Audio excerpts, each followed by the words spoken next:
किसी की मुस्कुराहटों पे हो निसार। नमस्ते दोस्तों, आज मैं एक शानदार क्लासिक मूवी अनारी के बारे में बात करना चाहता हूं, जिसका रिलीज़ 1959 में हुआ था। और इस मूवी का डायरेक्टर का नाम है ऋषिकेश मुखर्जी। इस मूवी के मुख्य अभिनेता है राज कपूर और मुख्य अभिनेत्री है नूतन। साथ साथ इस फिल्म में ललिता पावर और मोतीलाल जैसे जाने माने लोग भी हैं। और इस फिल्म का म्यूज़िक जय किशन ने किया था। तो ये जो अनारी है, ये बहुत ही लंबी फ़िल्म है। ये 2 घंटे 40 मिनट का फ़िल्म है। और एक ओपिनियन दो तो मैं इसे एक रोमांटिक ड्रामा कह सकता हूँ। लेकिन इसमें ऐसे लाइफ लेसन्स भी दिए गए हैं जो हम सबको अपनाना चाहिए। तो अनारी के मुख्य अभिनेता राज कपूर है और उन्होंने राजकुमार का रोल प्ले किया है, जो हमारे कथानायक है। और राजकुमार का कैरेक्टर ऐसा है कि वो बहुत ही एक ईमानदार सारा दुनिया का साथ ईमानदारी करता। तो हमारा कथानायक जो है वो बहुत ईमानदार होता है। वो इतना ईमानदार होता है कि उसकी ईमानदारी की वजह से उसकी नौकरी चले जाती है। एक बार वो एक होटल में काम करने के लिए जाता है, जिसका नाम होता है न्यू ताजमहल होटल। तो वहाँ वो किचन में जहाँ दाल बना के रखा होता है, उसमें एक कॉकरोच देखता है। और कॉकरोच को देखने के बाद वो बाहर जहाँ लोग खा रहे होते हैं, वहाँ जाके सारे कस्टमर्स से बोल देता है कि दाल मत खाना, कॉकरोच है। दाल मत खाना, दाल में कॉकरोच है। देखते क्या बाल हटो। तो तभी उसे नौकरी से निकाल दिया जाता। राजकुमार मिसेस डीसा के घर रेंट में रहते थे। और थ्रू आउट द मूवी ये साबित है कि इन दोनों के बीच में एक माँ और बेटे का रिलेशनशिप है। जिसे कि राजकुमार एक बहुत अच्छा चित्रकार थे, पेंटर थे। तो जब भी इनके पास पैसे ना होते, तब मिसेस डीसा ये पेंटिंग्स लेकर राजकुमार को पैसे देते हुए कहती कि मैं ये पेंटिंग्स बेच दूंगी, और जो मुझे पैसे मिलेंगे उससे हमारा हिस्सा बराबर हो जाएगा। लेकिन मिसेस डीसा ये पेंटिंग्स नहीं बेचती थी। ये सारे पेंटिंग्स इकट्ठा करके उनके एक ड्रॉयर में जाके रख देती थी। तो हमें ये दिखाता है कि मिसेस डीसा के लिए तो राजकुमार एक अपना। तो ऐसे ही वो एक दिन आरती से मिलते हैं। और आ, राजकुमार आरती को आशा के नाम से जानते हैं, और आरती उनसे कहते हैं कि वो एक नौकरानी है और एक बड़े घर में काम करती है। तो उसके बाद राजकुमार का मुलाकात आरती के आमिर चाचा के साथ होता है। और चाचा के दिल जीतने के बाद उसे 200 रुपये का एक काम मिल जाता है उनकी कंपनी में। तो इसी वक्त एक फ्लू चल रही होती है। और आरती के चाचा की कंपनी जो है वो एक मेडिसिन बनाने वाली कंपनी होती है। और मेडिसिन्स के पैकेजेस बेचने के साथ वो एक पॉइज़न की डब्बा भी गलती से बेच देते हैं। और इसके बाद जो भी इवेंट्स होते हैं मूवी में, वो सारे कैरेक्टर्स के रिलेशनशिप्स में फोकस करने वाले इवेंट्स होते हैं ज़्यादातर भी।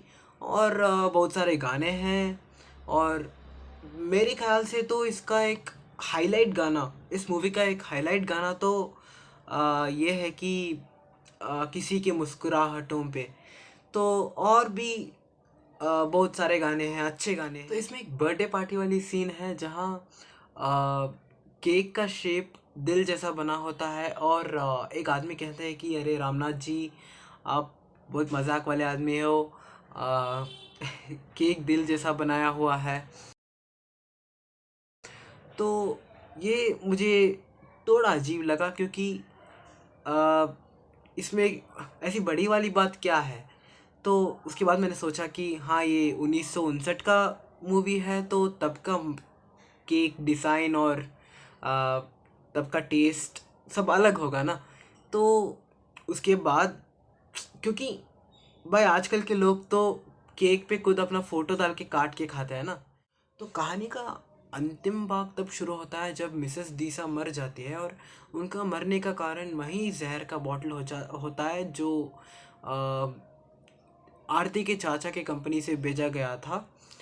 और मिसेस दीसा के मरने के वक्त बहुत सारे ऐसे इमोशनल सीन्स हैं जो आपको रुला सकते हैं। इसके बाद आरती के चाचा और उनके सारे पार्टनर्स मिलके मिसेस दीसा के खून के लिए राजकुमार को फ्रेम करने का कोशिश करते हैं। और क्योंकि राजकुमार ने ही तो वो दवाएं मिसेस दीसा को दी थी।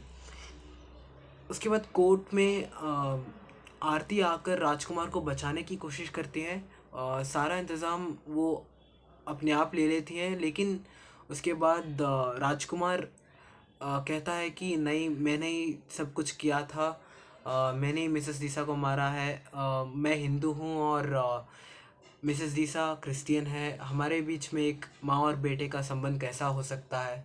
ये सब कहने के बाद वो कहता है कि ये दुनिया हमारे वास्ते अनारियों के लिए नहीं बना है, ये ऐसे लोगों के लिए बना है जिनको अगर एक वॉलेट रोड में गिरा हुआ दिखता है तो वो उठा लेते हैं और वो वापस करने की कोशिश भी नहीं करते हैं। तो ये सब कहने के बाद, और ये आरती के चाचा भी सुन रहे होते हैं कोर्ट में ही बैठकर अदालत में। और आरती से बात होने के बाद चाचा, उनके मन भी बदल जाता है, उनके मन में भी एक प्रभाव पड़ता है और वो जाके कोर्ट में कबूल देते हैं कि नहीं, मैंने ही सब कुछ किया था, मेरी गलती थी, मेरी कंपनी की फैक्ट्री ही ने तो वो दवाई बनाई थी और वो जहर की बोतल भी गलती से बेच दिया गया था। ये सब कहते हैं। और ये मिसेस दीसा मरने की उसी दिन में वो जाके वकील मिले थे और उनकी विल भी लिखवाई थी, जिसमें उनका सारा जो भी उनके पास था वो सब कुछ राजकुमार को दे दिया गया था। तो अंत में राजकुमार और आरती मिसेस दीसा के घर में रहते हैं एक साथ। ये मूवी देखना मुझे एक नया एक्सपीरियंस जैसा था, क्योंकि मतलब मैं ये इसीलिए कह रहा हूँ क्योंकि मैंने बहुत सारे पुराने हिंदी मूवीज़ नहीं देखे हैं आज तक, और ये वीडियो बनाने के लिए मैंने सिर्फ 3 मूवीज़ देखे थे। एक था गुमनाम, जो then there were none novel के ऊपर बेस्ड था, और एक द ट्रेन, और ये मुझे इसलिए अच्छा लगा क्योंकि इसमें मुझे बहुत सारा सीखने को मिला, और ये बहुत अलग टाइप का मूवी था, और ज़रा वो पुराना फैक्टर भी था। तो और वो जो गाना था इसमें, किसी की मुस्कुराहटों पे, वो एक क्या बोलते हैं, एक लाइफ लेसन जैसा फील हुआ। तो इसीलिए बहुत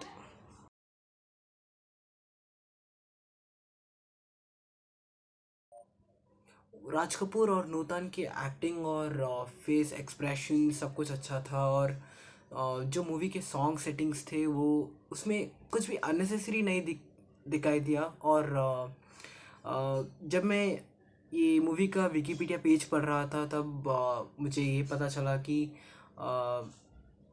ये एक ऐसी मूवी है जहाँ ललिता पावर ने एक पॉजिटिव रोल किया था। तो वो ज़्यादातर विलनस रोल्स करती थी, तो उनका एक विलन रोल भी देखना मैं पसंद करूँगा। और मोतीलाल जी के बारे में मुझे कुछ ज़्यादा कहने को नहीं है, लेकिन वो ज़रा एक्टिंग में ज़रा सीरियसनेस था। उनका उनका कैरेक्टर ज़रा पॉजिटिव भी दिखा और ज़रा नेगेटिव भी था। हाँ, लेकिन मूवी के ज़्यादातर पार्ट में उनका कैरेक्टर को पॉजिटिव लाइट में दिखाया गया था। और ये मेरी राज कपूर वाले पहली मूवी थी, और मैं इस मूवी देखने के बाद और भी मूवीज़ देखने वाला हूँ राज कपूर के। अंत में मैं सिर्फ यही कहूँगा कि ये एक बहुत बढ़िया मूवी है और सबको देखना चाहिए। ये एक क्लासिक भी है, और अगर आपको सिनेमा पसंद है तो ये मूवी तो देखना ही चाहिए। और इसमें जो लाइफ लेसन्स दिए गए हैं वो सबको एटलीस्ट एक बार तो एक्सपीरियंस करना ही पड़ेगा, क्योंकि